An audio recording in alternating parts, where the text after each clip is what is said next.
Bismillahirrahmanirrahim. Alhamdulillah awak dhewe masih diberi nikmat saged ngaji bareng-bareng, mugi-mugi manfaat barokah fiddini wad dunya wal akhirah. Bismillahirrahmanirrahim. Faslun ay hada faslun utawi kono fasal suwiji. Takbire fasal aqalul kafni utawi luwih sithik-sithike ngafani. Iku saubun iku satu lembar kain. Sak dodot satu lembar kain. Sifate saub ya umuhu kang meratani apa saub hu ing mayit. Dalam mengkafani mayit iki salah satu fardu kifayah.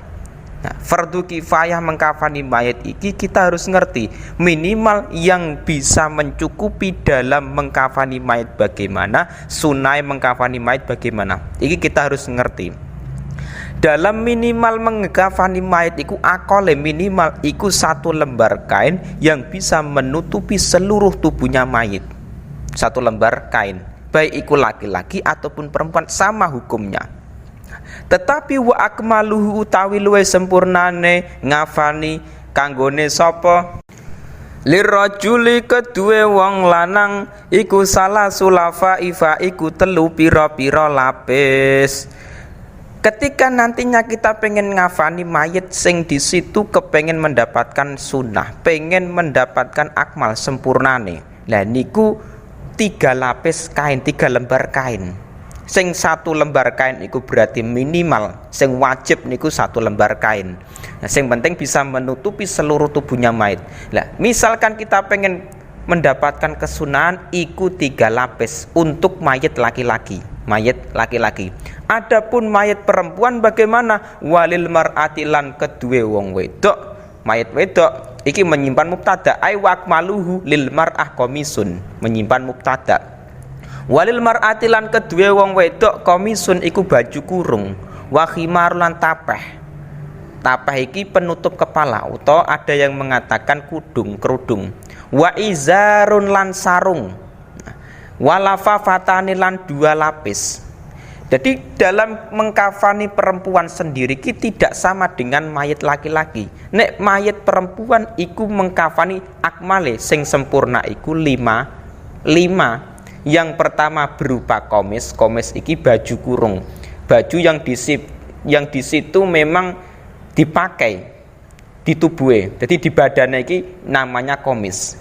Nah, misalkan di situ pengen ditambahi ada yang namanya khimar. Khimar iki penutup kepala atau ada yang mengatakan kerudung.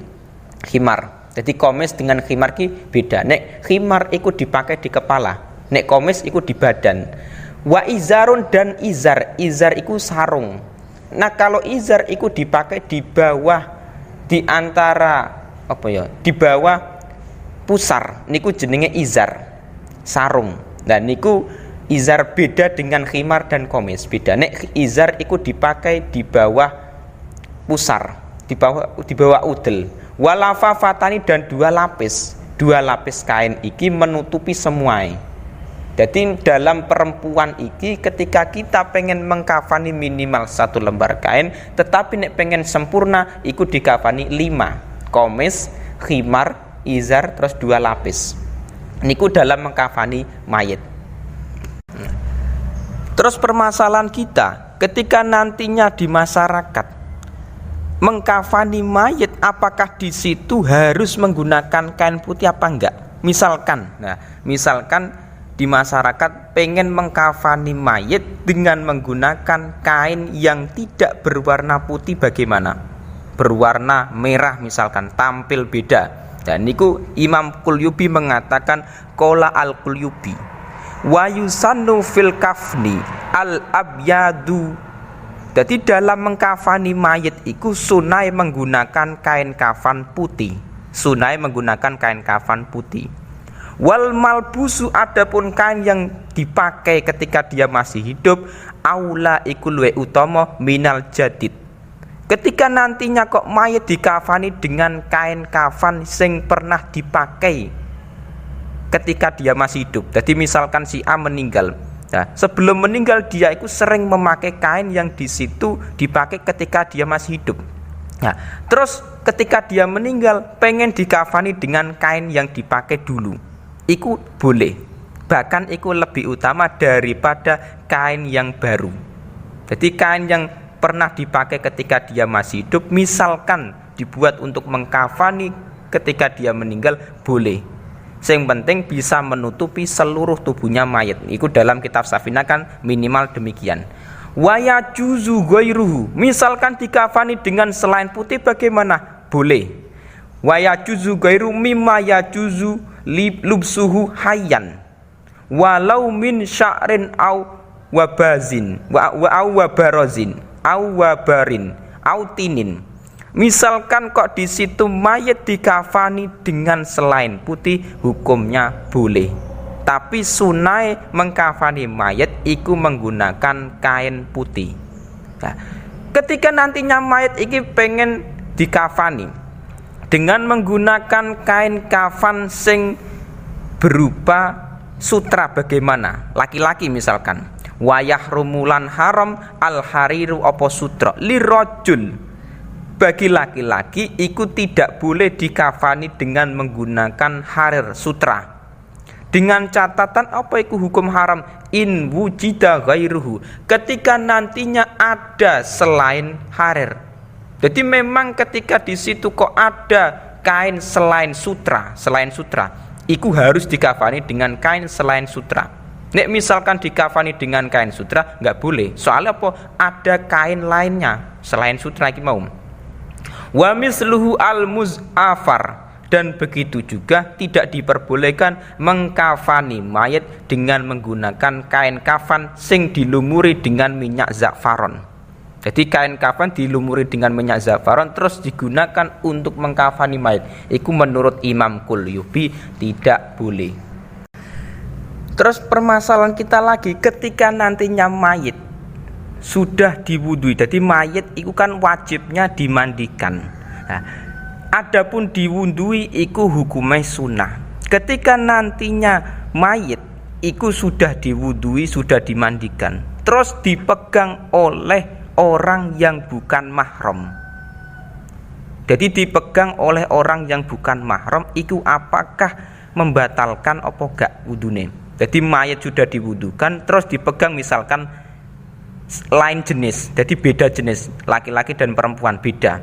Jadi mayitnya misalkan laki-laki, yang megang iku perempuan, bukan mahram. Apakah di situ wudune mayit iki batal pogak? Nah, dalam kitab Mura'atu Su'udi Tasdik, niku syarah dari Sulamut Taufik. Beliau menjelaskan wayan taqidu wudu'ul lamis wal malmus. Adapun ketika nantinya orang kok di situ bukan sesama jenis, artinya laki-laki perempuan beda jenis ki mau, iku bukan mahram kok bersentuhan tidak ada penghalangnya, iku batal. Baik iku lames, orang yang memegang juga batal, orang yang dipegang juga batal. Karena apa? Lishtirakihima fi lazzatil lamsi, karena keduanya dapat merasakan kenikmatan bersama. Kal mushtarakina fi lazzatil jima, iku seperti halnya nikmatnya orang yang jima bersetubuh. Nah, walayan takidu wudu'ul mayit, wudunya si mayit bagaimana? Iku kan hukum ketika nantinya orang masih hidup. Jadi orang yang masih hidup beda jenis kok bersentuhan, niku ketika tidak ada penghalangi, kulit podo kulit, terus di situ bukan mahram, batal wudunya. Tetapi mayit, nah, walayan takidu wudu'ul mayit, adapun wudune mayit iku tidak batal. Sing batal apa? Sing masih hidup. Dan iku didukung juga dalam kitab Hamis I'anatul Thalibin. Beliau mengatakan dalam juz 1, niku kitab Hamis I'anatul Thalibin juz 1, wa rabi'uha, termasuk yang membatalkan wudu, talaqai basyaratai zakarin wa unsa, bertemunya dua kulit laki-laki dan perempuan, iku membatalkan wudu. Nah, di situ apakah syahwat atau tidak? Walau bila syahwatin, meskipun toh iku tanpa adanya syahwat, tetap membatalkan wudu. Yang penting bukan mahram. Nek mahram beda lagi. Wa ingkana ahaduhuma mukrohan, meskipun toh salah satunya dipaksa. Jadi misalkan sing laki-laki dipaksa dikon megang perempuan sing bukan mahram, iku tetap batal. Au mayitan utawa mayit.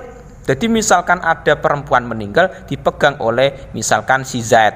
Nah, Zaid orang masih hidup memegang mayit perempuan Fatimah misalkan. Niku tetap Zaid batal. Lah mayitnya bagaimana? Lakin la yang kudu wuduul mayit. Tetapi wudunya si mayit si Fatimah yang meninggal mau tidak batal. Karena dia sudah meninggal, tidak terkena hukum. Lah sing batal yang masih hidup Zaid iki mau. Nah niku terkadang kita iki harus tahu ketika nantinya mayit sudah diwudukan, sudah diwudui terus dipegang oleh orang laki-laki misalkan. Jadi sing mayite perempuan, sing megang laki-laki sing bukan mahram. Nah itu apakah kita harus mewudui lagi apa enggak? Ternyata enggak masalah, enggak usah diwudui, enggak masalah, tetap boleh. Dan hukumnya mewudui mayitku tidak wajib, sunnah. Sing wajib itu hanya memandikan mayit. Sing penting seluruh tubuhnya terkena air ketika dimandikan. Iku tok yang wajib. Adapun selainnya iku beda lagi pembahasannya. Silahkan tekan tombol subscribe dan nyalakan lonceng notifikasi. Tolong hargai channel ini. Kerjaan kamu cuma nonton saja tapi tidak subscribe.